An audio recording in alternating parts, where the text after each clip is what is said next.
정상회담들이 있었습니다. 하면 할수록 손해인 비정상회담이었습니다. 우리 최고위원회에서 말씀하신 것처럼 미국에는 평화를 팔아넘겼고, 미국에는 평화를 담보 잡혔고, 그리고 일본에는 역사를 팔아넘긴 하면 할수록 손해인 비정상회담이었습니다. 후쿠시마 원전 오염수 방류 관련해서도 시찰단이라니요, 검증해야지요, 조사해야지요.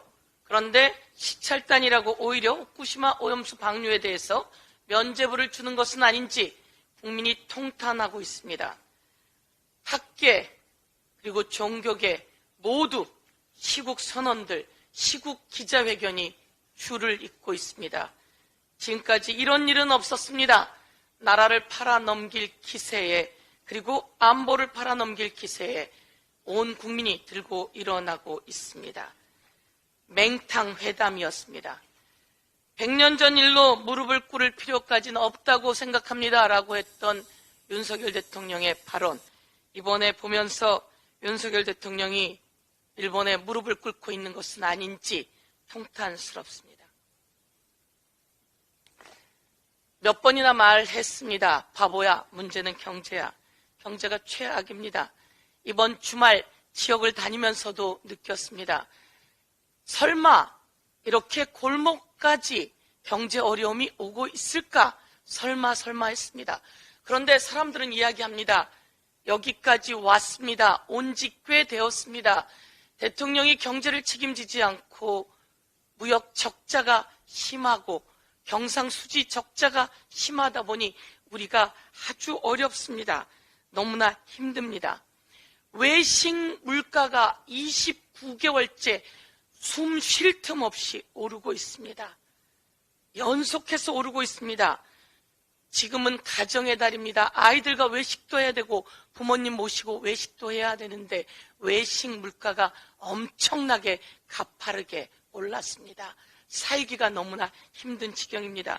햄버거는 약 30% 올랐고 피자도 김밥도 갈비탕도 모두 다 20% 훌쩍 넘는 인상률입니다.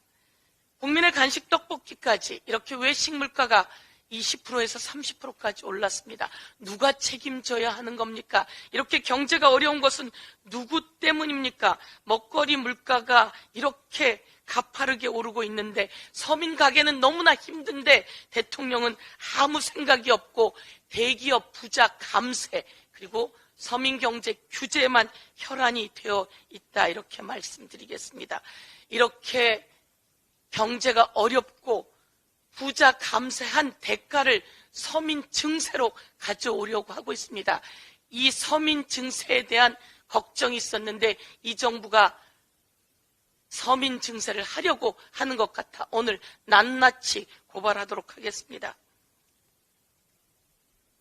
이것이 기재부가 내놓은 2023년도 조세 지출 기본 계획입니다.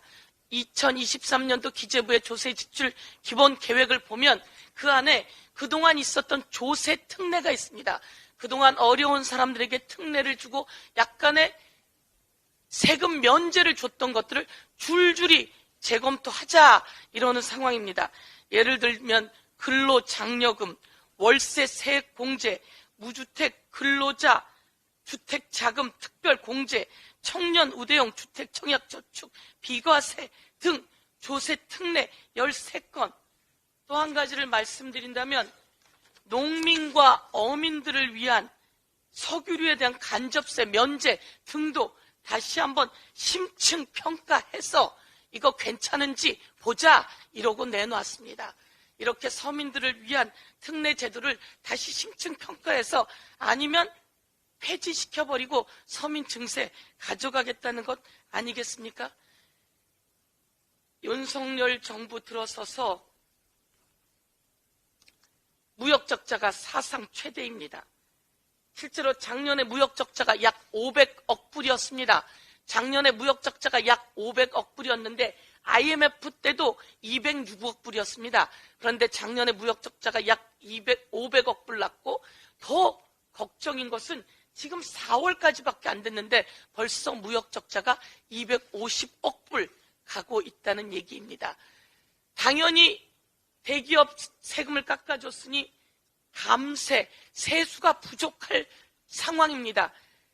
2월까지 세수 부족이 15조였다고 말씀드렸습니다. 그런데 3월까지 세수 부족이 24조에 이르렀습니다. 딱 한 달 만에 약 9조의 세수 부족이 늘어난 상태입니다. 세수 부족도 예측하지 못했는지 아니면 예측하고 이 상태를 만들었는지 윤석열 정부에게 다시 한번 경고합니다. 바보야, 문제는 경제야. 국민의 경제 살리는데 앞장서라고 경고하겠습니다. 이상입니다.